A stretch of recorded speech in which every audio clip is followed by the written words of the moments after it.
So anybody wants a Perkins tractor engine, boat engine, forklift, dumper truck, I've got one here. Just here for sale. Best offers. So here's the engine that I thought was big, and started to bend the scaffold when I tried to lift it out. And I went and looked at the Ford Dorset engine, and I thought they were the same size. And there she is. I'll try and get them both in together. Actually, that makes them look like they're the same size, and that's not the case. Yeah, so we got this one, and we got this one, this piece. So I'll get into the process of polishing it and making it look like it's deserved of our little boat Elve.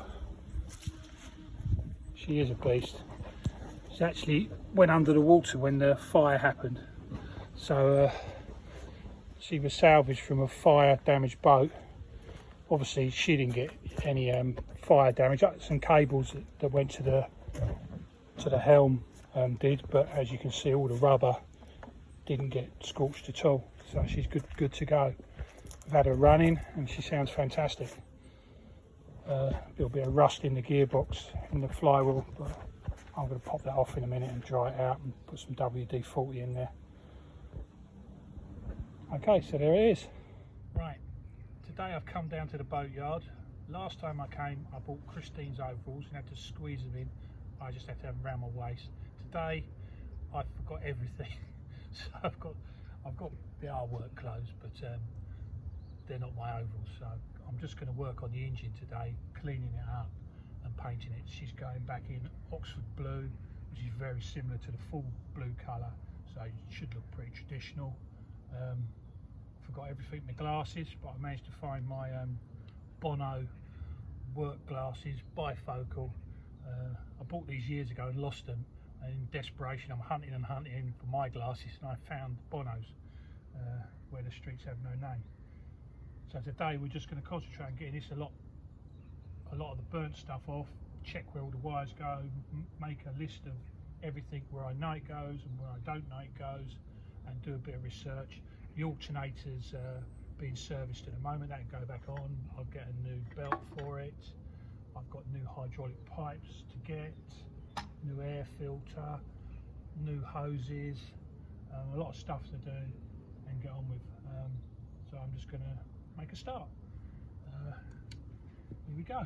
Well, I've already taken the start motor off, so I've cheated a little bit. I have my apprentice with me as well today, as usual. Ralphie, he's here. He's absolutely no good at all at anything. He refuses to help in any way, shape or form, and also refuses to sit on the mat over there. He has to be right here. I've no idea why. I should have brought the other dog. We've also got Ellie's bulldog at the moment we're looking after. Ellie's my daughter. We've got her bulldog as well, but two of them here. Why I'm trying to do this would not be fun at all. Anyway, let's get on with it, make a start. Okay. As I said, these Lucas cabs were used Cab 5 or something, Cab E. There's a couple of different versions of it. This is a 24 volt one. And as I explained before, these 24 volts, everything should stay 24 volts really. You can change stuff down to 12 volt. I mean, this looks pretty bashed up. I'm going to change this. And straight away all the tabs are buckled and bent. I don't know if you can see that. And this has been underwater, so I'm guessing that's not a good sign. We can, I mean, I can straighten these up, but there doesn't seem to be any rust on it. It has these caps on it. This is literally the same as my Lambretta. A, WL, warning light that stands for. And then you have your voltage here. There's a high and a low, which I don't think we ever use on the Lambrettas. Just go up the middle on the medium one, which I think is just normal, medium, normal. Yeah, so it's been underwater. I'll undo the screws and have a look in there just to have a nose really, see what's in there.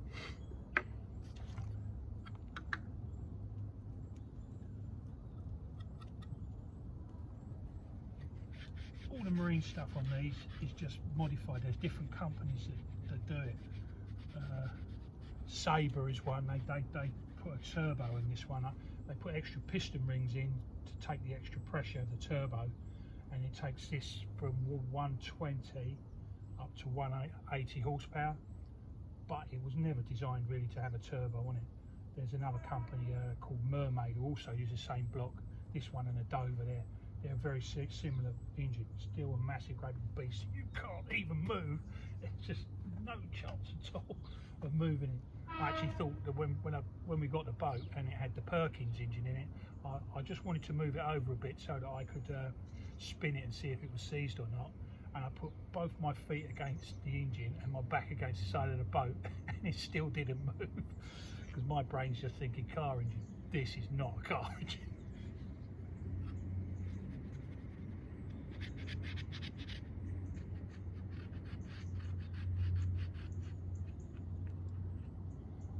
What I'm going to do with this is I'm going to get I've got some light brass spinning wheels, and also they go in the drill bit, and they've just got loads of wires on here, but they're brass. And what the brass does, I mean, someone's had a go at this with a wire brush, but the steel wire brushes, they cut everything up and leave scratches everywhere, whereas the little brass ones won't touch much stuff.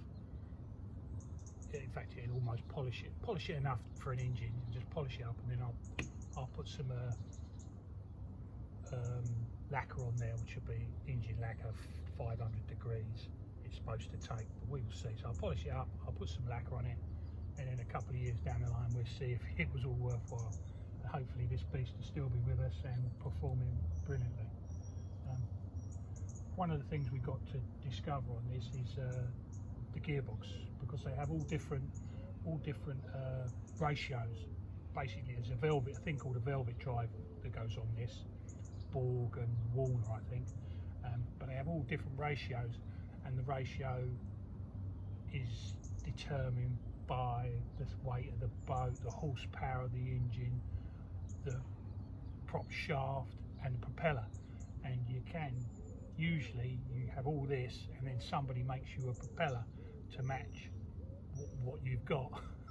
I've already got two gearboxes. One's a 1-to-1 ratio, and I think the one that came with this is a 2.5, and obviously we've got the shaft, we've got the propeller, so we have all these things, and at the moment I am not really sure how they go together. There is a calculation for it all, but I was never any good at maths, and I've looked at X, Y, Z's and ×2. I haven't got a clue, so it's something we'll have to look into. A lot of people just put them in and see how it goes. I think at the end of the day, if it's not quite right, you're going to use a little bit more fuel to push your boat along, and probably a few more revs out your engine. But then something we're going to look into, and I'm sure. Okay, spent the morning on the engine, just getting all the loose paint off. I've still got the little wire wheel to go around all the areas that I can't get. All around the Sims injector. Ralphie's got the ump because somebody didn't say hello to him. Taken off all the bits, plugged up all the holes where I've taken parts off and left access to the engine. Going to spend another hour or so doing it, and then tomorrow I'm going to start putting some paint on, which is obviously Oxford blue.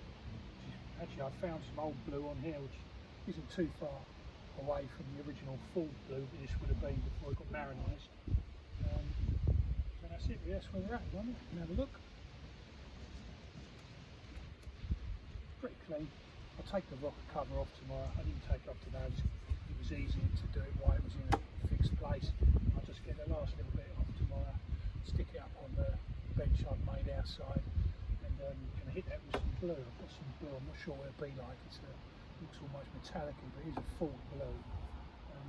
We'll see. Okay, so after 2 days of rubbing and cleaning and getting most of the oil off of this beast, I'm just ready to start hitting it with some Oxford blue heat resistant paint. 3 coats of it to do.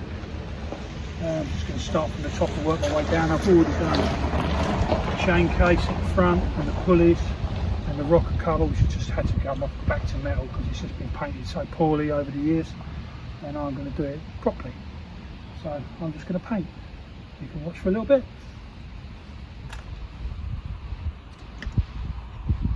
Ooh.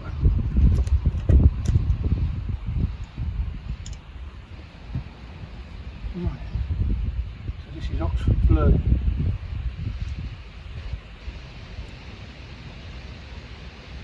I always do this. Tastes alright.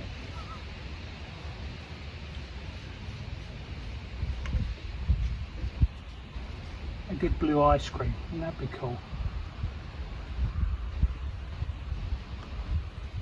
Trying to get round the back of everything is going to be a nightmare. I'm going to end up with blue fingers.